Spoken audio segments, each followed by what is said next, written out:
आपको दिक्कत आती है ना भाई कि मैंने पढ़ लिया, मैं भूल गया, मैंने सब करा था, मैंने रेगुलर क्लासेस में वो करा, पर लेकिन भाई कुछ याद ही नहीं आ रहा। Hey everyone, this is your Vivek Gahlot, welcome back in the another video. आज की वीडियो में क्या है भाई, आज की वीडियो में मैं आपको जनवरी 25 का जो आपका अटेम्प्ट आने वाला है उसके लिए आप कुछ स्ट्रैटेजी बताने वाला हूँ, कुछ टिप्स बताने वाला हूँ, कुछ गाइडेंस बताने वाला हूँ कि आप लोग अपने सब्जेक्ट को कैसे अप्रोच करें। आपको दिक्कत आती है ना भाई कि मैंने पढ़ लिया, मैं भूल गया, मैंने सब करा था, मैंने रेगुलर क्लासेस में वो करा, पर लेकिन भाई कुछ याद ही नहीं आ रहा, तो उसको मैं कैसे अप्रोच करूँ उसके बारे में बता, या फिर ऐसा कुछ स्ट्रैटेजी बता ताकि मैं अपना सी इंटर जनवरी 25 के अटेम्प्ट को बढ़िया से लिख पाऊँ, या कोई भी नेक्स्ट अटेम्प्ट मेरे जो आने वाला है, अपकमिंग अटेम्प्ट है, उसको मैं बढ़िया से लिख पाऊँ। ठीक है, तो उसके बारे में आपको बताने वाला हूँ। तो without any further delay start करते हैं वीडियो को।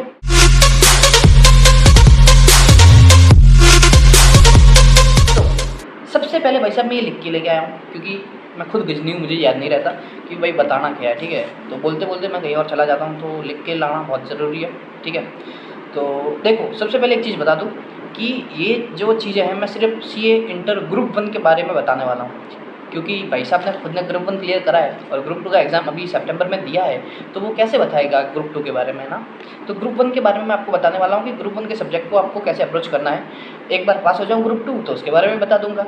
तो भाई पता कब चलेगा कि भाई तूने ग्रुप 2 के बारे में बताया, तो इसके लिए आपको चैनल के पास सब्सक्राइब वाला बटन होगा, उसको दबाना है और नोटिफिकेशन को ऑन कर देना है। ठीक है, तब पता चल जाएगा कि भाई विवेक ने कोई वीडियो डाली है, तो देख लेना। ठीक है, तो बिना किसी बकवास के फिर देखो मैं आपको बताता हूँ सारी चीज़ें कि आपको अप्रोच कैसे करना है। सबसे पहले आपका पेपर कौन सा है, एडवांस अकाउंटिंग। अब एडवांस अकाउंटिंग में ऐसा था मेरे साथ कि भाई मैंने रेगुलर क्लासेस करा और जब मैं रिवीजन मोड पे आया तो साला कुछ घंटा कुछ याद नहीं आ रहा भाई मैंने पढ़ा क्या है। जो पढ़ा मैं भूल गया, गजनी हो गया। ठीक है, गजनी से भी ज़्यादा गजनी हो गया मैं।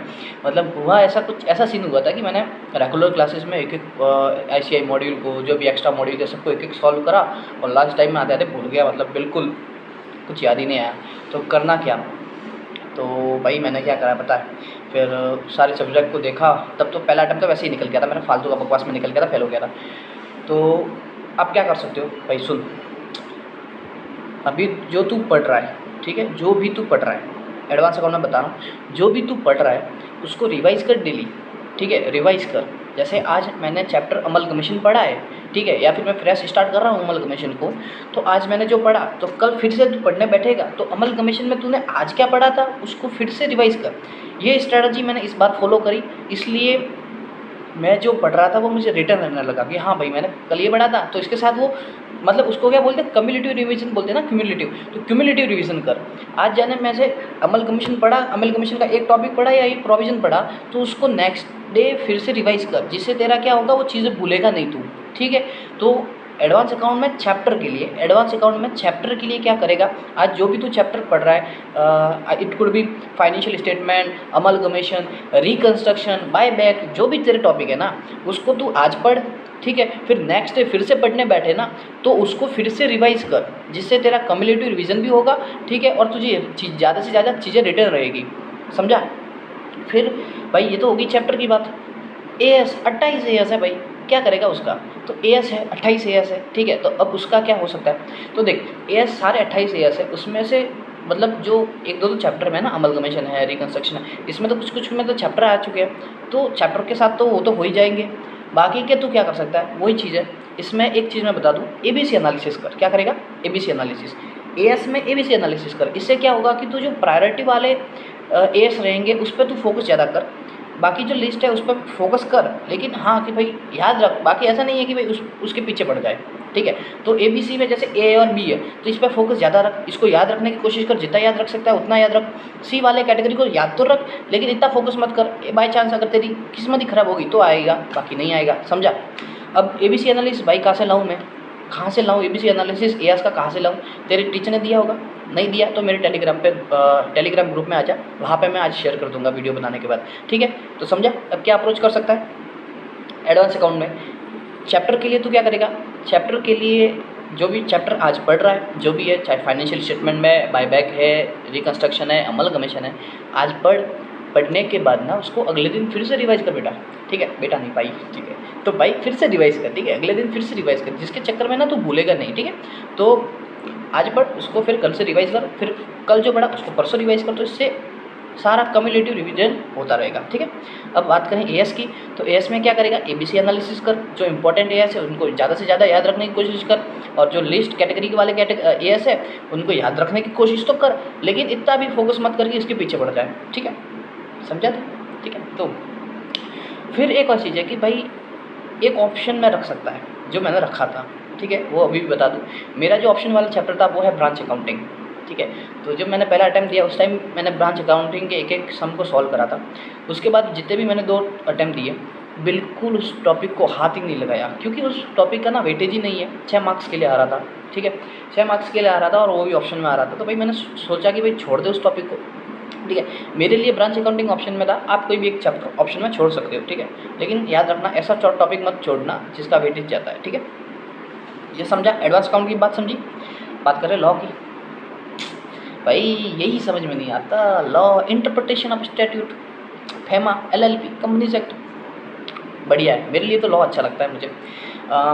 देख सुन, लॉ के लिए, और ये एक थ्योरी सब्जेक्ट है, सबसे बढ़िया स्ट्रेटजी दे रहा हूँ और वर्कआउट है, मैंने मतलब इस स्ट्रैटेजी को फॉलो करा है और बहुत ही बढ़िया तरीके से रिजल्ट देता है, ठीक है। देख, सबसे पहले तुझे क्या करना है, ठीक है, उसको डेली रिवाइज करने की कोशिश कर। तो जहाँ पर भी है, पीजी में है, घर पे है, छत तो होगी, ठीक है, छत नहीं तो रूम तो होगा, बुक ले और बोल बोल के पढ़ना स्टार्ट कर, बोल बोल के, ठीक है। तो इससे क्या होगा, एक है ना इसका डेफिनेशन, मैं भूल गया यार उसका, चल जो भी है, ठीक है। तो उसको ना बोल बोल के रिवाइज करने की कोशिश कर, मतलब जो भी चैप्टर है उठा, जैसे डिपॉजिट वाला चैप्टर है, मैनेजमेंट वाला चैप्टर है, जो भी है उठा, बोल बोल के पढ़ने की कोशिश कर। अब इसमें 2 ऑप्शन है कि तो भाई कैसे पढ़ेगा, ठीक है, बोल बोल के तो पढ़ना है, रोज़ पढ़ना है। अब कैसे पढ़ेगा, एक तो चीज़ होती है कि समझ कर पढ़ना है, दूसरा है सिर्फ पढ़ना ही है। इंग्लिश कैसे पढ़ रहा है, टप टप टप टप टप टप, वो चीज़ है। तो एक तो ऑप्शन है कि तू बोल बोल के पढ़, ठीक है, बोल बोल के पढ़ने में भी समझ कर कि भाई जो लाइन बोल रहा है, ठीक है, तो हाँ इसका मतलब ये हो रहा है। दूसरा चीज़ है कि हाँ बस मैं पढ़े जा रहा हूँ, मुझे इसका घंटा कुछ समझ में नहीं आ रहा, थोड़ा बहुत आया तो ठीक है, बाकी समझ में नहीं आ रहा। अब दोनों चीज़ें तुझे करनी है, मतलब मैं ये नहीं बता रहा कि तुझे एक चीज़ करनी है, दोनों चीज़ें करनी है, लेकिन कब करनी है वो तेरे पर डिपेंड है। अगर तू समझ के करेगा सबसे पहले भाई मैं समझ के कर रहा हूँ, तो इस केस में क्या होगा कि तुझे टाइम ज़्यादा लगेगा क्योंकि तू समझ रहा है, ठीक है। तो जो जितना तू कवर करना चाह रहा है उतना कवर मतलब थोड़ा लेट होगा जरूर, लेकिन थोड़ा लेट होगा। और बोल बोल के पढ़ने में क्या होगा, तेरा कवर ज़्यादा होगा, वो भी कम टाइम में हो जाएगा, ठीक है। जैसे एक तूने फिक्स कर दिया कि 2 घंटे में लॉ पढ़ूंगा, तो 2 घंटे में लॉ में तू कितने चैप्टर निपटा देगा बोल बोल के, ठीक है, यानी पढ़ के सिर्फ इंग्लिश पढ़ेगा। तो दूसरा चीज़ है कि तू समझ के पढ़ेगा, तो समझने में थोड़ा समझने के चक्कर में तेरा जो पोर्शन कवर करना है वो थोड़ा कम होगा, ठीक है। अब दोनों चीज़ें तुझे करनी है, अब तुझे कब करनी है वो तेरे पर डिपेंड कर रहा है। अब समझ कर और पढ़ कर, यानी 2 रिवीजन तुझे करने हैं। कैसे करने हैं, 2 रिवीजन, पहला समझ कर, दूसरा पढ़ कर, समझ कर पढ़ कर। और लॉ को रोज़ पढ़ने की कोशिश कर, रोज़ पढ़ने की, ठीक है। ऐसा नहीं है कि आज एक दिन पढ़ लिया। देख बंदे क्या गलती करते हैं पता है भाई, सबसे पहले वो गलती यही करते हैं कि रिवीजन का टाइम आएगा जब 2-3 महीने में रखूँगा तब मैं लॉ को पढ़ लूँगा। भाई लॉ एक ऐसा सब्जेक्ट है, थ्योरी है, लॉ बोल, ऑडिट बोल, एसएम बोल, ये सारे सब्जेक्ट ही ऐसे हैं जिनको तू मतलब क्या बोल सकते हो, उस चीज़ को लास्ट टाइम में के लिए नहीं रख सकता। भाई इतना क्लियर कर ले, जो भी देख रहा है ना ये वीडियो, भाई तू लॉ, ऑडिट और एसएम इन सब्जेक्ट को लास्ट टाइम के लिए मत रख। ये थ्योरी सब्जेक्ट है, 3 महीने के टाइम में या 2 महीने के टाइम में कवर नहीं हो सकते। इनको तू जब से क्लास ज्वाइन कर रहा है या फिर क्लास चलो 2-3 महीने बाद, अगर 4-5 महीने का तेरे पास गैप है ना, तो तब से उसको पढ़ना स्टार्ट कर दे ताकि वो पोर्शन कवर हो जाएगा, वरना ऐसे ही रहेगा, वो कभी नहीं होने वाला। और तू सोच रहा है कि मैं रिवीजन वीडियो देख लूँ वो देख लूँ, कुछ नहीं होने वाला उससे। रिवीजन वीडियो भी तब कम आते हैं जब बंदे ने खुद पहले पढ़ रखा है, तब उसको सारी चीज़ें प्रोविजन रिकॉल होते हैं, वरना क्या रिकॉल होगा, कुछ नहीं होगा। तो लॉ में मैं यही अप्रोच बता रहा हूँ कि भाई तू रोज़ जो भी तेरा थ्योरी सब्जेक्ट है, लॉ है, ऑडिट है, एसएम है, इन सबको ना तू रोज़ पढ़ने की कोशिश कर, रोज़ बोल बोल बोल बोल बोल, ठीक है, जितना बोल सकता है। गली वालों को भी सुना दे कि भाई मैं लॉ पढ़ रहा हूँ, उनको भी याद हो जानी चाहिए। तो बोल बोल के पढ़ने की कोशिश कर। और हाँ भाई, मैं एक चीज़ है कि मैं बोल बोल के क्यों बोल रहा हूँ भाई, अगर तू चुप रह के पढ़ेगा, जैसे मेरी कमी है, मैं चुप रह के नहीं पढ़ सकता। क्यों? क्योंकि मैं अगर चुप रह के पढ़ूंगा तो मुझे नींद आ जाएगी और सीधा सो जाऊंगा, ठीक है। तो भाई मैं बोल बोल के पढ़ता हूँ, जिससे मेरा एक तो मूड चालू रहता है, दूसरा दिमाग चालू रहता है, तो दो चीज़ें चालू रहती है, तो जिसके चक्कर में मैं जागता हूँ, ठीक है, समझा।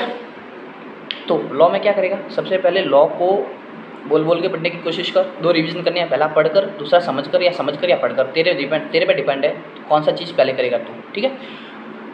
अब एक और चीज़, मास्टर टिप, मास्टर टिप, मैंने पढ़ भी लिया, मैंने लिख भी लिया, मैंने पढ़ भी लिया, ठीक है, और मैंने समझ भी लिया, दोनों रिवीजन कर लिए। भाई लिखना बहुत ज़्यादा ज़रूरी है। आंसर राइटिंग प्रैक्टिस मस्ट है, मस्ट है, मस्ट है। जो भी तूने आज पढ़ा उसके रिलेटेड एक क्वेश्चन लिख भाई, मैं बता रहा हूँ लिख। अब ये मैंने इम्प्लीमेंट करा है, मेरा एक अटैम्प्ट था नवंबर 23 में, मैंने यही स्ट्रैटेजी फॉलो करी थी। मैंने लॉ को बोल बोल के पढ़ा, समझा और पढ़ा, ठीक है। मेरे मार्क्स आए 43, कितने 43, और फिर नवंबर 24 में, नवंबर 24 नहीं, मई 24 में मैंने लॉ को पढ़ा, समझा, दोनों चीज़ें करी, और जो भी मैंने पढ़ा उससे रिलेटेड रोज़ एक क्वेश्चन लिखा, ठीक है। और मैंने, अगर आपने मेरे एग्ज़ाम व्लॉग देखे हैं तो उसमें मैंने साफ बोला था कि भाई साहब मेरा लॉ का पेपर बहुत घटिया गया है, और मेरे 55 मार्क्स आया किस चीज़ की वजह से, क्योंकि मुझे शायद कहीं ना कहीं मेरे दिमाग में, मुझे शायद मैं लिख रहा था तो वो चीज़ें वही लिख रहा था जो आंसर से रिलेटेड है, समझा। तो राइटिंग प्रैक्टिस बहुत ज़्यादा ज़रूरी है। हमको सारी चीज़ें आती है। एक चीज़ ये होता है एग्ज़ाम हॉल में कि मुझे सारी चीज़ें आती है, लिखना कैसे, प्रेजेंट कैसे करना है वो मुझे समझ में नहीं आता। तो लॉ की राइटिंग प्रैक्टिस करना सबसे ज़्यादा ज़रूरी है। अब कौन से फॉर्मेट में करूँ, कैसे करूँ, तो उसके लिए भी आपको आना है टेलीग्राम ग्रुप में, वहाँ पर ही बताऊँगा, यहाँ पे सारी चीज़ें नहीं बताऊँगा, ठीक है। तो विवेक्स वर्चुअल कम्युनिटी करके मेरा टेलीग्राम ग्रुप है, लिंक आ जाएगा डिस्क्रिप्शन में, आ जाना, ठीक है। तो लॉ के लिए क्या करेगा भाई, रोज़ डेली रिवाइज कर, पहला पढ़ कर, दूसरा समझ कर, या फिर समझ कर या पढ़ कर, दोनों चीज़ें करनी है तुझे, अब वो तेरे पर डिपेंड है। दूसरी चीज़ प्रैक्टिस कर, रोज़ प्रैक्टिस कर, ठीक है। एक क्वेश्चन लिख भाई, अभी तेरे पास 80 दिन है, 80 दिन में रोज़ एक क्वेश्चन लिखेगा, 80 क्वेश्चन हो जाएंगे तेरे, ठीक है। अब इसके ऊपर मैं नहीं बता रहा, अब बताऊँ टैक्स पे, ठीक है। टैक्स में पहला ऑप्शन है DT, दूसरा ऑप्शन है GST। अब एक चीज़ बना, तू किसी एक सब्जेक्ट पे कमांड बना, अगर तेरे को अच्छे से प्रिपेयर करना है टैक्स में, तो दोनों में से कोई भी ऑप्शन है ना तेरे पास, या तो DT या GST, इनमें से कोई भी एक पोर्शन चूज़ कर ले कि भाई मैं इसको बढ़िया बनाने वाला हूँ, मतलब इसमें से कोई भी क्वेश्चन आसमान फाड़ के भी आ जाए ना, तो मैं इसको करके आने वाला हूँ, ठीक है। अब मेरे केस में क्या था, मैंने DT पे ज़्यादा फोकस करा था, GST पे कम, ठीक है।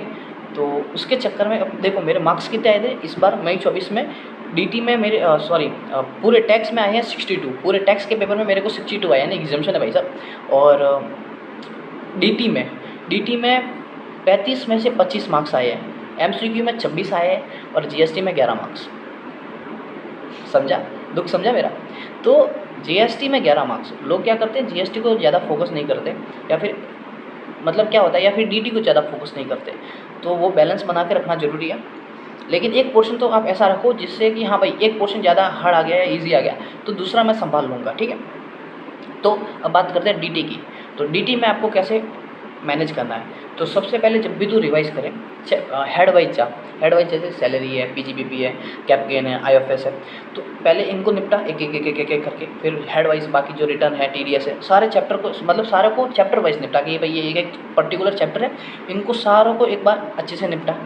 फिर उसके बाद टोटल इनकम जितने टोटल इनकम कर सकता है कर, ठीक है। इससे क्या होगा कि एक टोटल इनकम के क्वेश्चन में सारे चैप्टर का सम आ जाता है, सारे चैप्टर के प्रोविजन पूछ लेता है वो, और इससे क्या होता है कि भाई अपने सारे चैप्टर अच्छे से रिवाइज भी हो जाते हैं। तो एक काम कर, सबसे पहले तू इंडिविजुअली एक चैप्टर को निपटा, दैन उसको कंबाइनली एक टोटल इनकम के क्वेश्चन सॉल्व करता रहे। ये मेरी अप्रोच है, मैं यही करता था। मैंने एक बार सारे चैप्टर निपटा दिए, दैन उसके बाद टोटल इनकम, ठीक है, इतना ही था। GST में मैंने ज़्यादा मेहनत नहीं करी, जिसकी वजह से कम मार्क्स आए, लेकिन GST के लिए भी आपको मैं अप्रोच बताता हूँ। GST में क्या ITC वाले क्वेश्चन भी ज़्यादा पूरा आएगा, मतलब आपको ITC निकालना है। बाकी जो इंडिविजुअल चैप्टर है उस पर ज़्यादा फोकस करो, जो इंडिविजुअल एग्जाम्शन है, वो सप्लाई वाला चैप्टर है, प्लेस ऑफ सप्लाई वाला चैप्टर है, तो इंडिविजुअल चैप्टर पर भी ज़्यादा मेहनत करो, ठीक है। मतलब और उसमें एक बात बताऊँ तो GST DT के कंपैरेटिव में उसका पोर्शन भी कम है और ईजी भी है, ठीक है। तो अगर आप IDT को जो GST है उसको अच्छे से करो ना, तो आप उसमें अच्छा स्कोर कर सकते हो, ठीक है। तो GST को आप प्रोविज़न बेस्ड है तो भाई उसको अच्छे से रोज़ रिवाइज कर, वही एडवांस अकाउंट वाला कि भाई आज जो पढ़ा है उसको नेक्स्ट डे रिवाइज कर, तो इससे क्या होगा, तेरा चैप्टर पर कमांड भी आएगा और GST अच्छे से भी होगा। फिर ITC वाले एक दो क्वेश्चन उठा ले जिसमें सारी चीज़ें पूछ लेता, ITC निकालो, वो निकालो, तो सारी चीज़ें उसको फोकस करो, ठीक है। तो जीएसटी में आप क्या कर सकते हैं भाई, जीएसटी में तो प्रोविज़न को अच्छे से रिकॉल कर, देन चैप्टर पे भी ज़्यादा फोकस कर, और एक जो आईटीसी वाला जो पूछता है उस पर ज़्यादा ध्यान दे, ठीक है। दूसरी चीज़ डीटी में क्या करेगा, डीटी में तो इंडिविजुअली चैप्टर को निपटा, देन उसके बाद टोटल इनकम, ठीक है। अब एक चीज़ है कि भाई मैं भैया कौन सी चीज़ छोड़ सकता हूँ, मतलब चैप्टर कौन सा छोड़ सकता हूँ, ठीक है। अब ये छोड़ने वाली चीज़ें तो मैं मतलब क्या करूँ, सजेस्ट नहीं कर सकता, लेकिन मैंने छोड़ा था, ठीक है। तो लकीली मैंने टीडीएस वाला चैप्टर छोड़ दिया, मतलब छोड़ा मतलब मैंने पढ़ा था कि भाई थोड़ा बहुत मुझे याद था, लेकिन बिल्कुल नहीं छोड़ा, कोई याद था, अगर आ गया तो लिख लूँगा। तो टीडीएस वाला क्वेश्चन आ गया 4 मार्क्स के लिए, मैंने वो क्वेश्चन करा ही नहीं, लिटरली इतना बड़ा टॉपिक 4 मार्क्स के लिए पूछ लिया, मैंने छोड़ दिया भाई, क्योंकि बाकी का पेपर मुझे आ रहा था, 4 मार्क्स का वो छोड़ दिया। लेकिन अगर आपकी किस्मत ख़राब है तो टीडीएस का एडजस्टमेंट टोटल इनकम में भी पूछ सकता है। तो आई वुड सजेस्ट कि भाई टीडीएस छोड़ के मत जा, ठीक है, कर, लेकिन इतना भी कर कि भाई इंपॉर्टेंट सेक्शन है जो पूछता है फ्रिक्वेंटली, उसको करके चला जा, ठीक है। तो सारे मतलब टॉपिक छोड़ने वाले नहीं होते, कुछ टॉपिक ऐसे होते हैं। अब टॉपिक की बात करता हूँ कि कौन सा टॉपिक छोड़ सकता है, तो सारे टॉपिक छोड़ने वाले नहीं होते, उसमें से कुछ टॉपिक ऐसे होते हैं जिनकी लिस्ट प्रायोरिटी होती है, ठीक है। वो फ्रीक्वेंटली मतलब उनका जो वेटेज है वो तो बहुत कम है, वेटेज बहुत कम है, और जो चैप्टर है वो बहुत ज़्यादा बड़ा है, और इतना याद रहता नहीं, तो उस टॉपिक को छोड़ सकता है। जैसे एडवांस अकाउंट में ब्रांच वाला टॉपिक वेटेज नहीं है, ऑप्शनल में आता है, और उसको तो छोड़ सकता है।